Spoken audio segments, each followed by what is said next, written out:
experiment. Hello friends, I'm back with a new video. Means new experiment.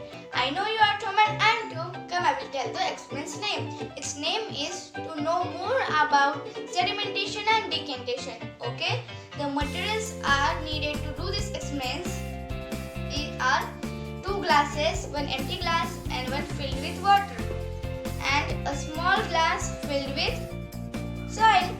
Now I have added all soil in this water. Okay, now I am going to leave this for half an hour. Okay, see the change. The color of water has been changed because all soil has get settled in the downside at the bottom of the glass. So now I am going to do the decantation. Okay.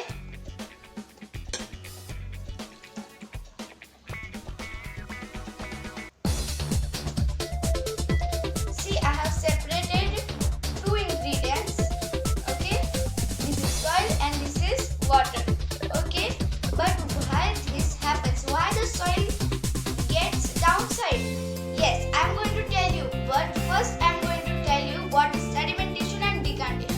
Sedimentation. When the heavier component in a mixture settles at the bottom when the water is added into it, this process is called sedimentation. And second thing is decantation. Means when the water along with the dust particles is removed, this process is called decantation. These 2 methods similarly we can separate or clean the impurities mixed in the rice like sand, dust particles, insects and etc. And as they get floated on the surface of the water and the rice settles down bottom of the glass. Okay, so don't forget to like, share and subscribe to my video for my next episode.